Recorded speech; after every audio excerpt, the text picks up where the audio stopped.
Hey, you weirdo, it's me, Brad, and this is the show. This week we're going to talk about why Henry Ford was great, why modern CEOs suck, and how you need to quit thinking like a poor person.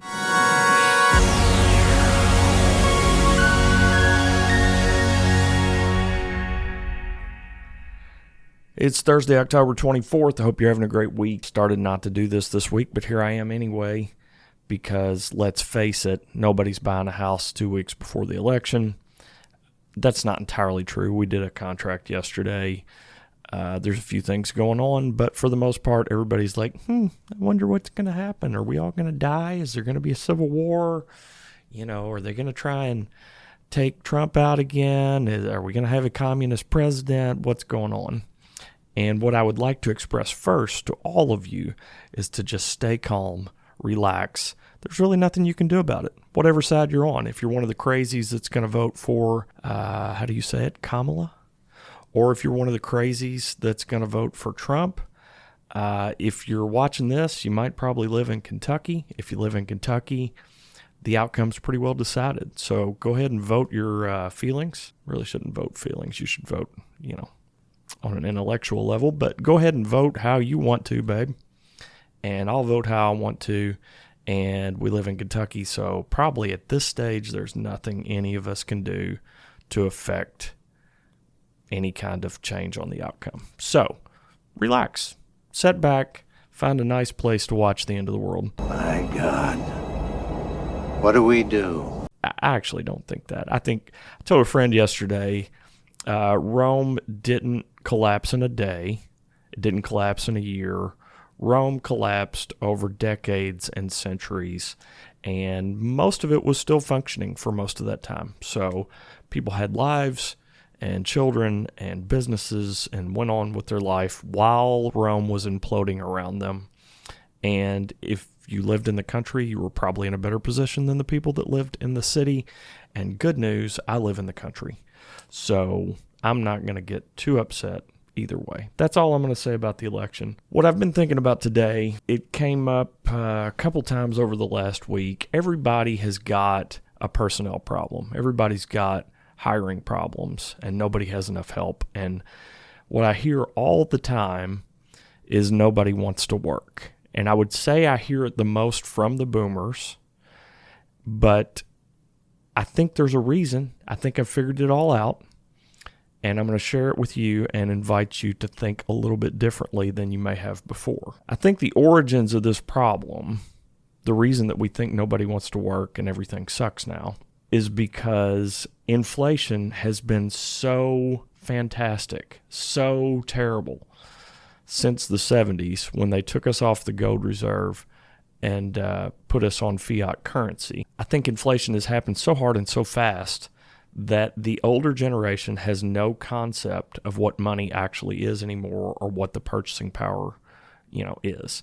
And the funny thing about inflation is it affects people with nothing way more than it affects people that have stuff. So if you have assets and the money supply gets inflated, your assets grow with the inflation. So if you own a home, inflation happens, you own a $100,000 house, suddenly there's all this inflation and it's worth $150,000. Well, guess what? You can sell it, get your $150,000 and go buy whatever $150,000 buys today because you made your money when you bought the house, not when you sold the house. When you acquire the asset at the low inflation rate and then inflation happens in the meantime and then you sell it, you grew right with the money supply. And I'm sure somebody will tell me I'm oversimplifying that or not understanding it correctly, but that's just how it works. If you have assets and inflation happens, you still have assets. I've heard the comparison made before that if you had a $10 gold coin in 1876 and you went and bought stuff with it, and then you have a $10 gold coin in 2024, and you cash that sucker in and go buy stuff, you still end up with the same amount of stuff. You still end up with the same number of pounds of flour. You still end up with the horse and carriage. Whatever the $10 would have bought back then in gold, it'll still buy today because it's protected from inflation because it's a real thing. And that's true of most other assets. So if you've got this valuable thing that's a hard asset, in one time, then inflation happens, you can still buy the same number of hard assets with that thing later because it's a real thing. Money's fake. If you hadn't figured that out yet. Paper money, Bitcoin, don't want to get too far in the weeds on that. But most monetary instruments are fake, and real stuff is real stuff. So that's how that works. But I think it's happened so fast since the 70s that the boomers have absolutely not been able to keep up with it. Some of the rest of us have seen it happening.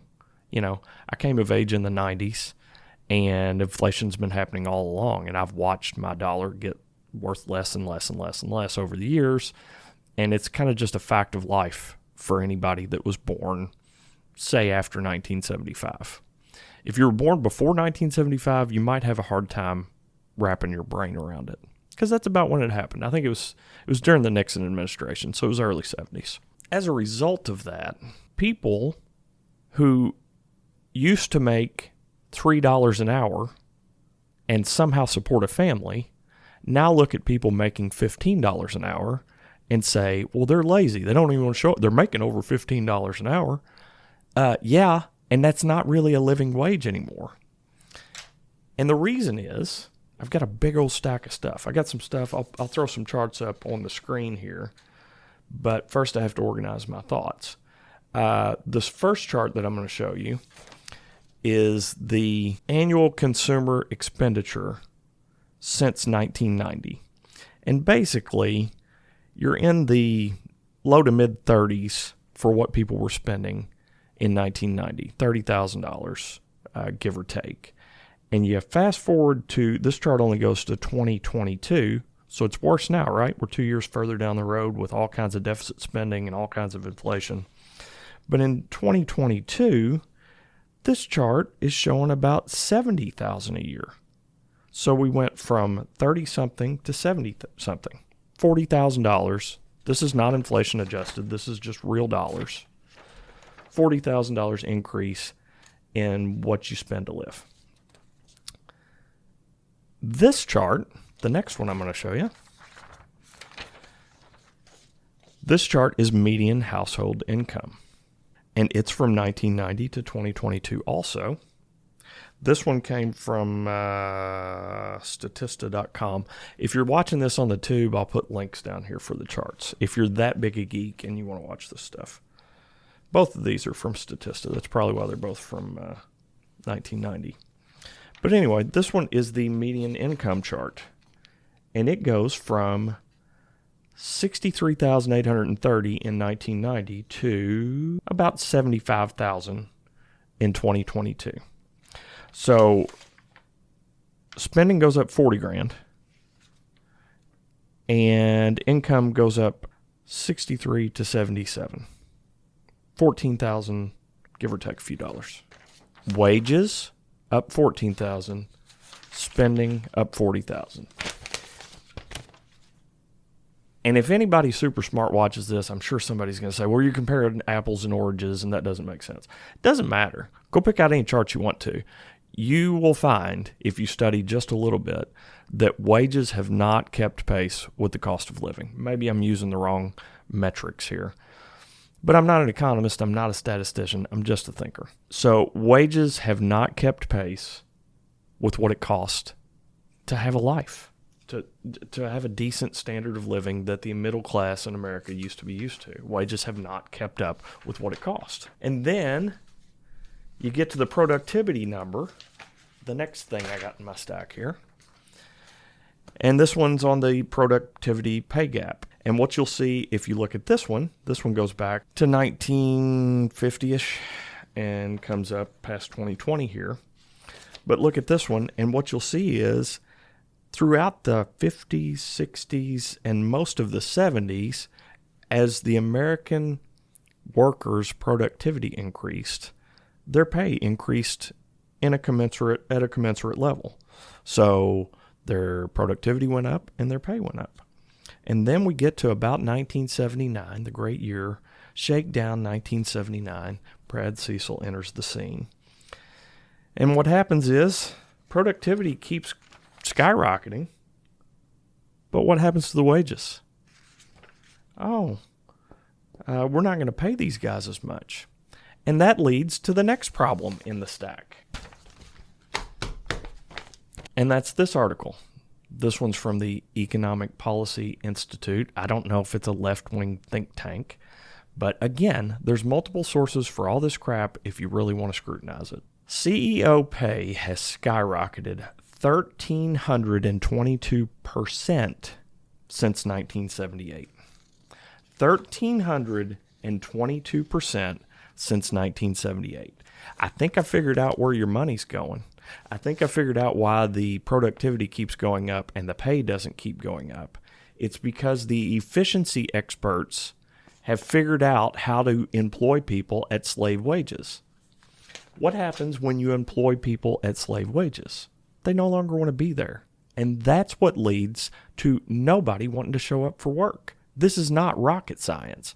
I said all this to a boomer a while back, a business guy who owns, has lots of employees, decent sized business, not just like a little mom and pop shop, not 5 employees. He's got lots of employees. And I said to him that I thought this was the problem. People are underpaid and they will not show up for work.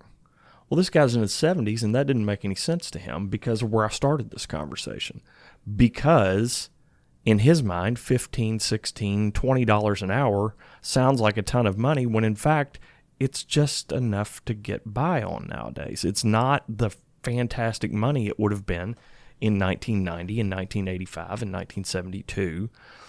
Even in 2000 or 2005, it would have been great money, and it's not anymore. It's slave wages. That's what it is. So I know what you're thinking. Brad, you're sounding like a communist. What are you going to suggest? A higher minimum wage? No, actually, no. I'm going to suggest something totally crazy that the capitalist system can solve if people would just quit being morons.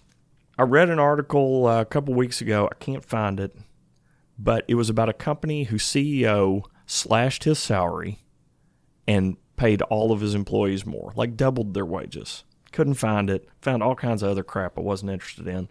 But this is what I've been saying for a while, and it's because of this article that I remember reading many years ago. It was printed in 2014 from NPR, no less. And the title of it is "The Middle Class Took Off 100 Years Ago Thanks to Henry Ford?" Question mark. Question mark. Because how could Henry Ford be a good guy? Capitalist, crypto Nazi. How could Henry Ford have possibly been a good guy in NPR's eyes? Well, turns out he was the guy that figured out the productivity equation. He figured that out first. He figured out the moving assembly line, and he knew it was going to allow him to make cars cheaper than anybody had ever done it before. And he did it, except for he still had a problem. His workforce was not interested. He had terrible absenteeism problems. This is in 1914. Terrible productivity problems. He couldn't get people to show up for work. Nobody really wanted to be there. But he knew he had a great idea, he knew he had a great product, and he had to figure this thing out. So like anybody who's thinking through this kind of crap, he said, they don't want to show up, give them more money.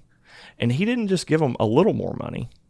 He gave them triple what they had been making and increased their wages to the point that he suddenly had the best work. Suddenly everybody, you triple somebody's wages, and suddenly everybody wants to show up for work. And as a matter of fact, if you do it writ large across the entire economy, suddenly everybody that's on welfare doesn't want to be on welfare anymore. They want to go to work because the people at work are having a better lifestyle than they are. And then people that go to work feel good about themselves and they don't commit crime as much, and they're better parents, and they're trying to build a life because they have the ability to do so. If you take away their ability to build a decent life, they're not going to do it. They're not even going to try. If you give them the tools, in this case, a living wage, then suddenly you've got a great workforce and they're better citizens. And Henry Ford built the middle class because once he started paying them triple and got their productivity up, all his competitors had to follow suit. All it takes is a leader. The problem we're suffering for today and now is not that we don't have the tools we need. It's not that we don't have the potential for a great society. It's that we've got a bunch of sleazy scumbag CEOs.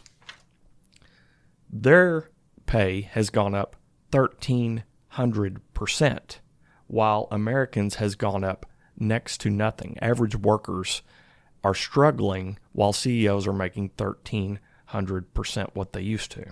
Blind. But what does this mean for you on an individual level? Because this is all academic stuff. I'm not a CEO of a big company. You're not either. None of us are going to change any of that probably.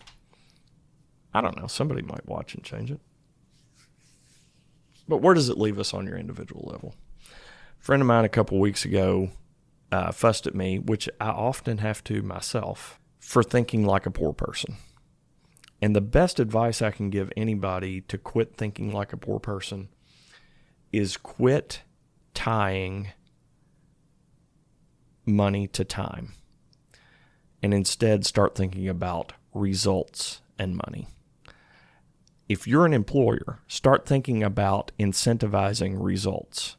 Start thinking about how much your employee would make for you if they were incentivized to get you to the next level of your business. If you're an employee, think about what value you're adding and where can you go. Don't stay stagnant in a job that you hate. Think about where you can go if you can show results. Start demanding results. Everybody's desperate for help. So I think you got to bring something to the table. You got to show them, say, hey, if you'll do this, this, and this, then I can prove myself and do this. But it's got to be more transactional than it is now because too many people are just getting by. And it's because the jobs have gotten easier in a lot of cases. Jobs that used to take 40 hours don't take 40 hours anymore. And it seems like CEOs, managers, business people are resentful of the fact that people can do a job in a shorter amount of time than what they used to. And they think that they should have to pay them less. No, they did the same job. You still need that person. You still need that role filled, right? So pay them. Had this discussion with somebody when they were talking about work from home and getting people back in the office post-cerveza sickness. And they were like, we got to get them back in the office. Why? Nobody needs to be in the office if they're doing their job. If they're not doing what they're supposed to do, if they're not accomplishing the tasks, then fire them. But there again, I think the older generation is resentful of the fact, I read a story about a guy who was holding down 3 work-from-home jobs at the same time. 3 full-time work-from-home jobs at the same time.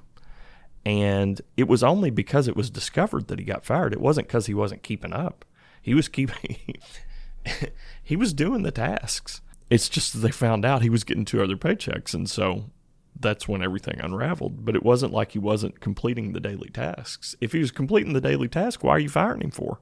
You might need to redefine the role. But there again, if he was doing the job, who cares? That's how employers have got to think different. Employees have got to think different just by moving up. And also, I think consumers have got to start thinking different. We've got to quit patronizing the terrible companies. We've got to start saying, no, under no circumstances, no. I did that with banks a couple of years ago. There was a merger at the bank I was at. The service went down. The company was no longer anything I could respect. Like every bit of their corporate branding, everything about them was disgusting to me. And so it was a huge pain in the butt, but I moved banks. And it was not pleasant on any level. And I don't think financially it made a whole lot of difference, but it was a big pain to have to do. But I did it because they suck. And you've got to start doing that. Same with anything else.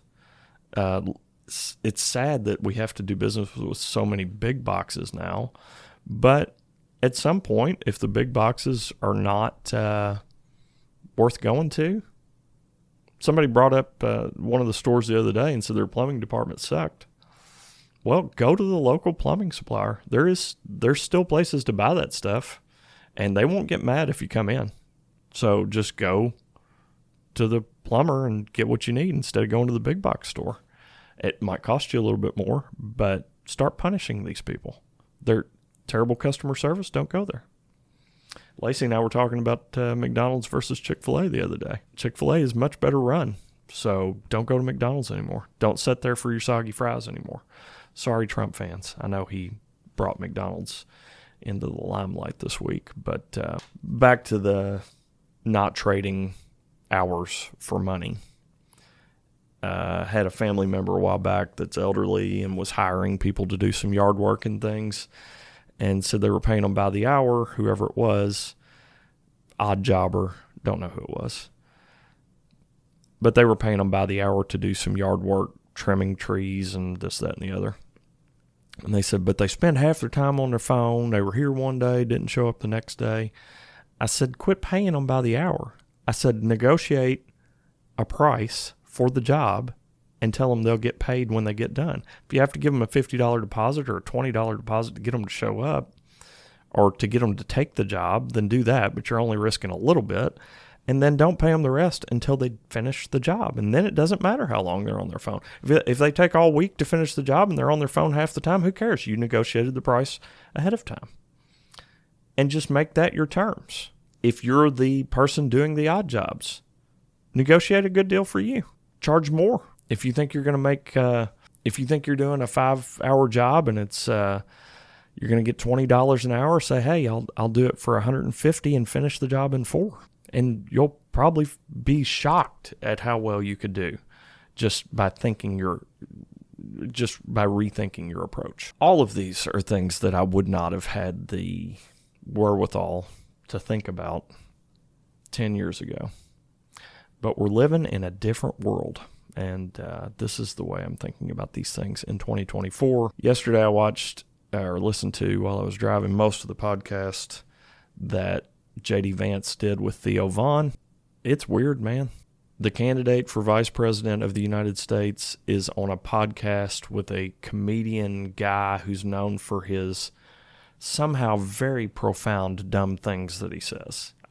Theo Vaughn is very interesting to listen to, but he says some of the dumbest stuff that makes you think. A lot of good people, like Mom, it didn't happen like once, right? It's not like she got clean and sober and that was it, right? It's a process. You have to fall off a few times, yeah. You gotta get back on. It's a process, man. Yeah, I've had relapses over the years and had to get back on, and it's tough. And one of the tougher things to do is to get back on. But it's funny because I think if I don't know if I'd be sober if this stuff weren't killing people, to be honest with you. I know that's sad to say, but that keeps me out of the risk of it. It just makes it too... Makes it a little scarier. Yeah, that's the thing. It makes it scarier. Yeah. But it's also sad that somebody... I mean, this is ridiculous to say, probably, that somebody can't... you can't even do cocaine in this country anymore, And that seems like a crazy thing to say, and don't say that. Don't say that. But I said it, but... And here's the candidate for vice president sitting there with him, dropping F-bombs and telling stories, looking very comfortable.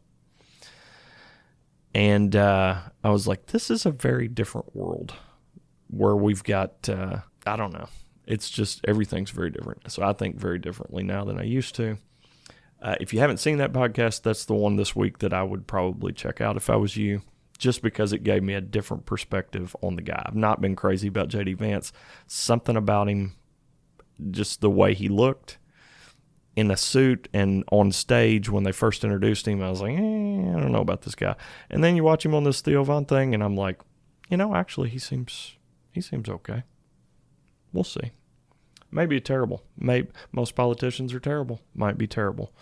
But he seems okay. And then the musical recommendation for the week is Flood by Jars of Clay. Don't know why I thought of that song this morning. I think it's from about 94. But we're driving to school this morning, and I was like, I haven't heard that in forever. And so we listened to Flood by Jars of Clay. Check it out if you don't remember it. And that's a pretty good little fake vlog show for the week.